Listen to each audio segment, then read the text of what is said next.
na. Kamusta na kayo dyan? Lakas natin. Opo. Sige, natatandaan mo pa ba yung last nating tinuro? Yung po about sa spiritual growth. Yan. Kailan kaya kita pwedeng puntahan ulit yan? Next week po. Next week? Sa pag-ibig mo na di matatawaran. Pagpapagamit sa gawain ng Panginoon, ikaw nga ay huwaran. Hindi lamang makikita sa loob ng simbahan, lalo't higit sa labas nito.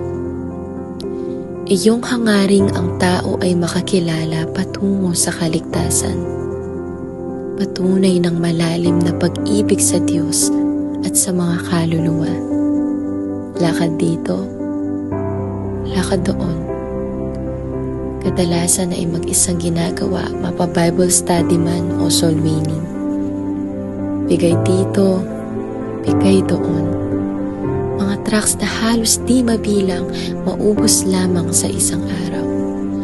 Ngunit sa likod nito ay isang magulang. Mommy, nanay sa 3 anak, pag-ibig na ni naman ay di mapapantayan. Pag-ibig sa mga biyayang ipinagkaloob ng Panginoon. Magsilbing ilaw sa tahanang ang Diyos lamang ang sentro. Pag-ibig na walang katumbas na halaga. Han, helpmeet, kaagapay, kasama. Sa akin, ikaw ay inilaan. Maging kaagapay sa gawain ng Panginoon.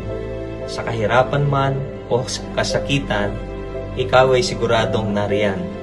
Marami mang mga kapagsubukan sa mga nagdaang panahon, Diyos pa rin ang nagpatibay sa isang matatag na relasyon. Katapatan, pag-ibig, pagsuko. Katunayan na di lamang tao ang inibig, kundi lalo't higit ang Panginoon. Tunay nga na sa simbahang totoo, ipinakita mo na hindi lamang dapat makontento sa pagiging isang ordinaryong miyembro. Pinatunayan mong maaaring maglingkod ng may buong puso't kagalakan.